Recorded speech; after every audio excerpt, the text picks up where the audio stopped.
əbəl fəzlim.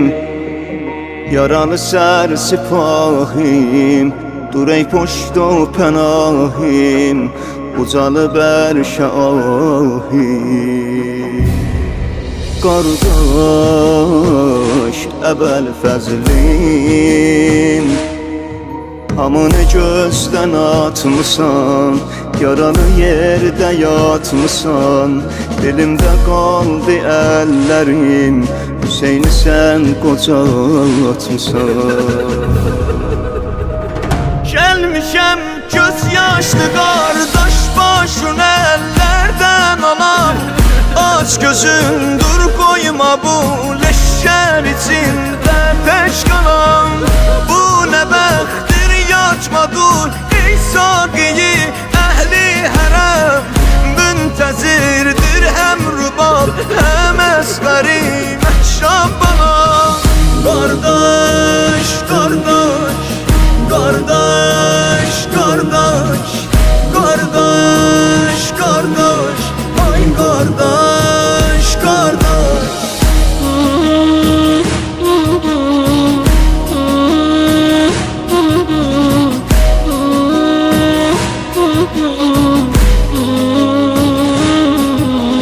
Fərata qardaş,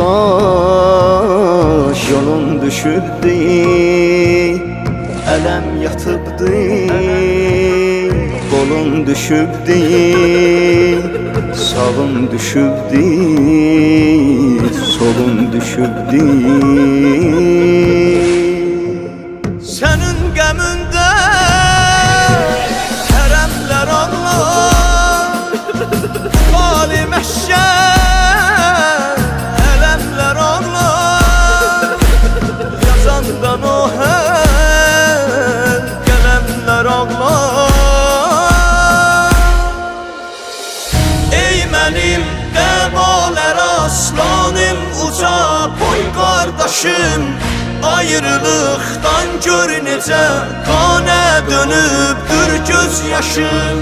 Başın 17 nəfər istir kəsə, ey vay mənə, mütməin oldum dəxi qalmaz bu peşərdə başım. Gəlmişəm göz yaşlı qardaş, başın əllərdən alam, aç gözün dur qoyma bu leşkər içində tək qalam. Bu nə bəxtdir yatma dur ey saqiyi əhli hərəm, müntəzirdir həm rubab həm əsqəri məhşab bana. Qardaş, qardaş, qardaş,